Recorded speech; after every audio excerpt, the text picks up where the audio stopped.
How's it going, guys? Coming back to you with another project video on the 2007. Today we're going to be tackling some traction bars. I'm really excited. We got some Longhorn Fab Hot Street Universals. That's what I usually run. The 72-inch long bar is what we use for the quad cab short beds and the single cabs. Here they are. They now no longer powder coat them, which is kind of nice because I weld them on anyway and the powder coat just gets in the way. We have our 2 axle brackets here that weld onto the bottom of the axle. We have our Hot Street Heims, bolts, our front mounts, and then they do still powder coat the bars. There you go, 72 inches. So first step, we're gonna go ahead, get this truck on the lift for you guys. That way it'll be a little easier to see. All right, guys, so we got Colby on the old camera for us. Now, something that's very helpful when you're setting up the traction bar is you take your 2 plates and you go bolt, heim, plate, and then you thread these on.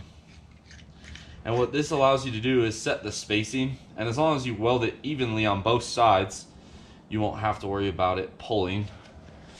So what we'll do, we'll take this. Now this truck, like many trucks on the road, has airbags, which adds another little twist to it, so to speak. So what I found is if you go right in between the 2 airbag mounts, you'll loosen these up a little bit, and then you can weld on the inside or on the outside here. And all you're trying to do, trying to get them kind of straight up and down with the axle.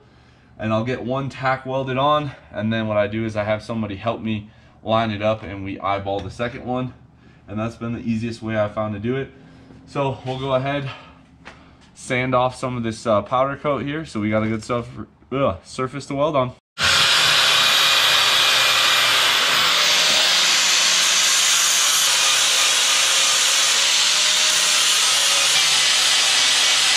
So now that you got your surfaces prepped, you're gonna go ahead and get these set square.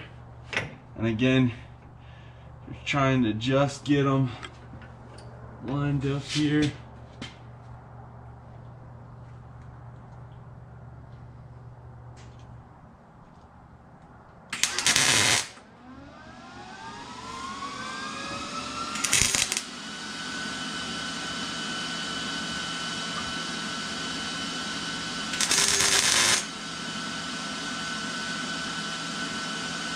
Just getting them tacked on.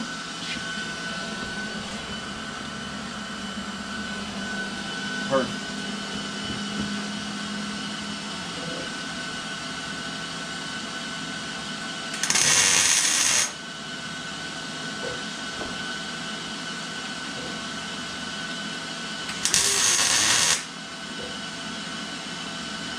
All right, now that they're tacked, we'll get the other side tacked on.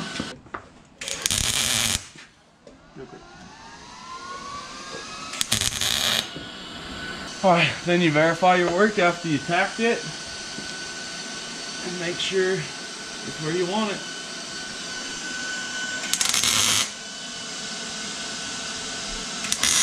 Now you just gotta weld them.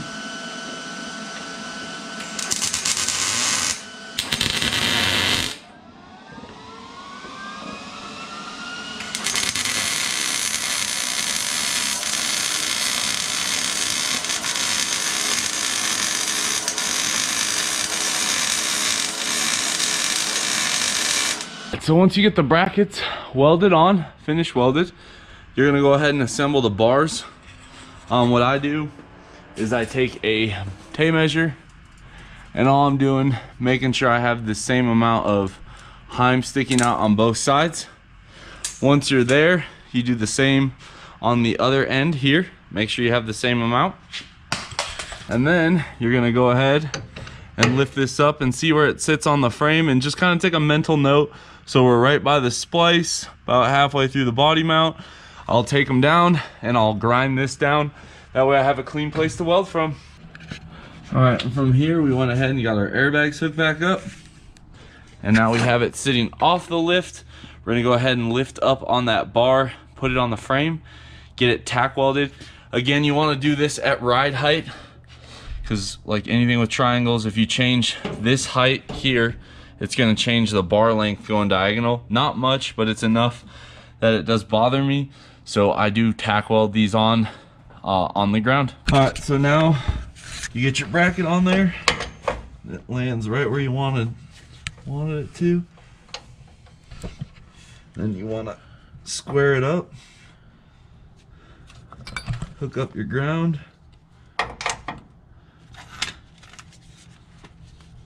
Then you tack weld it. All right, so once you get it tack welded on the frame, you want to make sure your brackets are straight, which we are good. And then you're just gonna finish weld it all the way around, both sides. So we'll go ahead and get that done.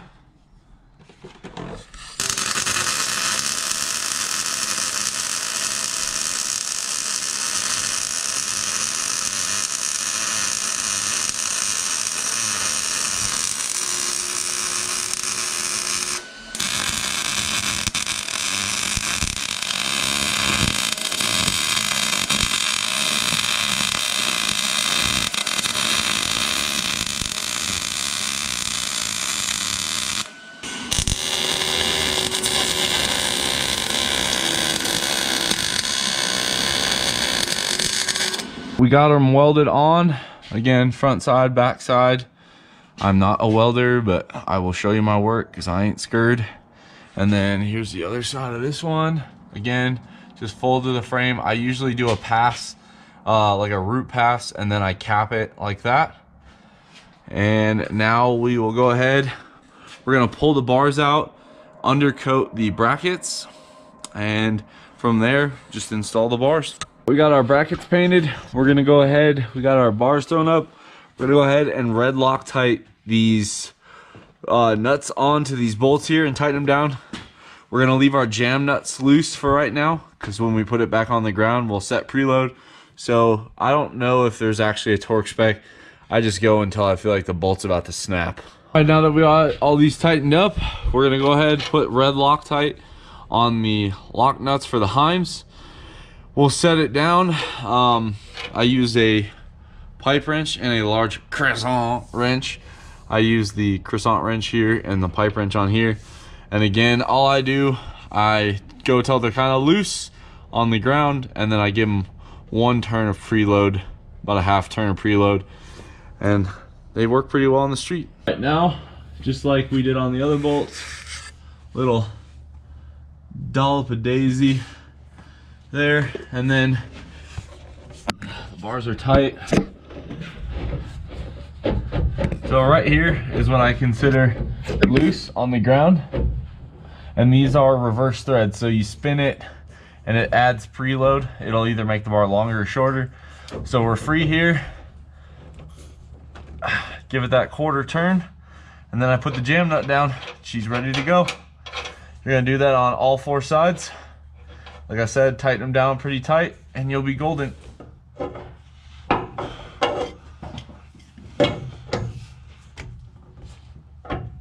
So we'll get a lot of comments back and forth on traction bars versus Caltrax. My personal opinion on a truck that has to drag race, street drive, sled pull, I really like the traction bars, especially for the sled pulling. They just are a lot stronger. I personally have cut my best 60 foot ever on traction bars and slicks. I did a 151 in the 05, and I've done like a I think it was like a 147 in my old 12 valve with traction bars. I've seen what they do on four-wheel drive trucks, especially like our UCC truck. They actually deflect quite a bit. So I'm just not a huge fan. Obviously a 4-link is going to be your best bet. However, for street truck, sled pull truck, and drag truck, I really like the traction bars. That being said, if you have a 2-wheel drive truck, I do think Caltrax work a lot better with the weight transfer. So again, everyone has a different opinion. I'm just trying to go over why I chose traction bars. They went on without a hitch. Yes, you can bolt them on the front mount. However, with a full boxed Dodge frame, welding them on is really the only option that you have, unless I guess you were to cut like access holes in there. So anyway, I'd love to do a burnout to end out this video, but our differential is actually an open diff. not a big deal. We have a used limited slip in stock that we'll swap in at some point. So I'll leave this off here. Again, these were Longhorn Fab 72-inch universal. These were their hot street grade. I like them. I have the Longhorn Fabs on the 11. I have them on the 05, and now I have them on the 07. They go on every time. They look good. They work well. Very strong. I've yet to have one break. Even my crappy welding skills has held in there pretty well. So hopefully you guys like this video. Maybe it answered some questions on how to install traction bars. Please give it a big thumbs up, comment, and subscribe. I'll catch you guys on the next one.